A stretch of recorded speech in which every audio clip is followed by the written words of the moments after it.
What's good? What's good, everybody? Welcome back to another episode of The Urban Platform Speaks. Make sure to like and subscribe as you come into the channel. Check out the content. And with that being said, I wanna go over this list, right? That Bruce Bowens. I ran across this list. Bruce Bowens. He posted his top five NBA players of all time, and I don't really, with the exception of one player that was left off. I think I don't really disagree with this. So let's start at the top. At the number one spot, Bruce Bowen got Michael Jordan, and to me, that's a no brainer. You got Michael Jordan. The in my opinion, the greatest basketball player to ever play. So that's a no brainer, right? And Mike is at number one. Number two, he has Kobe Bryant. And also, in my opinion, I think Kobe Bryant, like he's the second best player that I've ever seen. And so now that and so I don't have a problem with Kobe Bryant being there. So that again, that's another no brainer.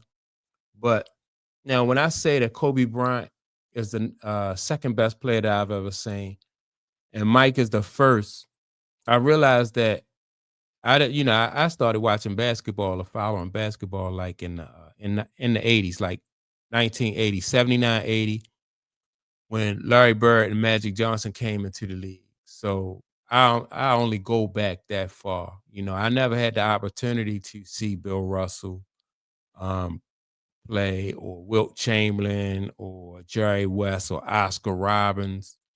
I didn't have the opportunity to see those guys. So just keep in mind that I'm only going back to 1980. Um, so with that being said, I'm gonna continue with the list. Now, Bruce Bowen has Bill Russell at number three. Again, I don't have an issue with Bill Russell being there number three. I didn't have like I said, I never seen Bill Russell play, but Bill Russell had 11 rings, and so I don't see how you can leave Bill Russell off with a resume like what he had. And I think, and Bill Russell also won a ring as a player slash coach. So Bill Russell did, for at least one of those seasons, Bill Russell did both. He coached and played at the same time. So I thought that was remarkable for a player to do that. I don't know that, like, I don't think a player in this day and age, or even in the Michael Jordan era, the Kobe Bryant era, I don't know if somebody could have did both, coached and played at the same time. So I just think that was something that Bill Russell did in his time, and that he was able to get away with that. But so yeah, I don't have a problem with Bill Russell being at number three. So now here we go at number four, and that's Magic Johnson. So Magic Johnson, in my opinion, is the greatest point guard to ever play the game.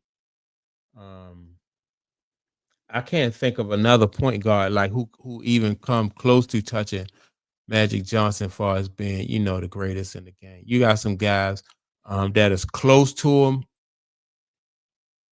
but not but nobody that I don't think could overtake that number one spot. Um, I think Isaiah Thomas is close to him, but again, I still would give Magic that edge. I think that John Stockton is close to Magic Johnson, but I would give Magic the edge over John Stockton too. So when Bruce Bowen has Magic at number four, I don't see an issue with that. I definitely don't see an issue with that. I kind of like his top five. Now let's go to the number five position, because this is, for me, this is where it gets tough, right? I like Tim Duncan. I've been following Tim Duncan ever since Tim Duncan played college ball at Wake Forest.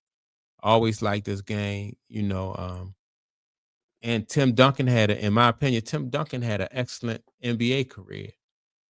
Tim Duncan won 5 championships. You know, he's tied with Kobe Bryant for 5 championships. And I think you know, also I think he's tied with Magic. I think Magic got 5 also. So Kobe and Magic had 5, Tim Duncan had 5. So now some people even said that they thought that like Tim Duncan probably could have like had a better career than Kobe, which I don't think so. I always thought that Kobe was a better player. And maybe because, and some people say maybe because Tim Duncan is not a vocal type dude, or he's not a demonstrative, or he's not somebody. He just goes about his business and and did his job.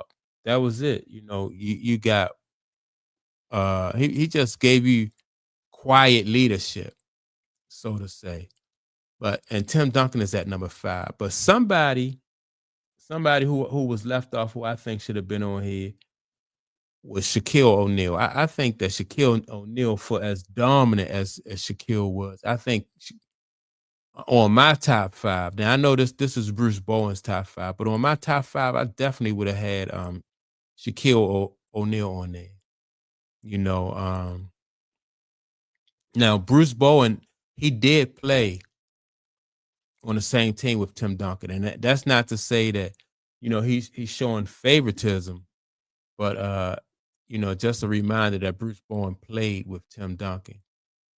But on my list, I'm definitely going to have Shaquille O'Neal on there. And so, who would I take off? Would I take off Bill Russell or would I take off Tim Duncan? Wow, that's tough, but I'll leave Bill Russell and I had to take off. I'll take Tim Duncan on just because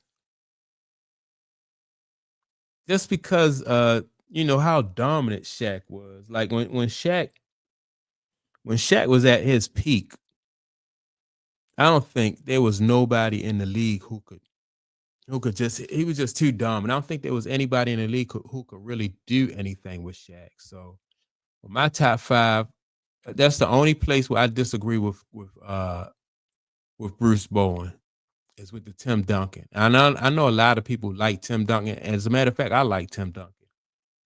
But I still gotta go with Shaq. Shaq was Shaq was just so dominant.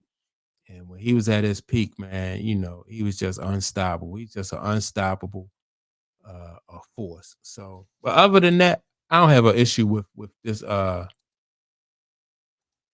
with his with his top 5. Except for the fact with the exception of Tim Duncan, I would take Tim Duncan out. But other than that, man, I think that was a good list. Yeah. So that's my take on it. With that being said, don't forget to like and subscribe. Also leave a comment and I will check you out in the next video. Peace.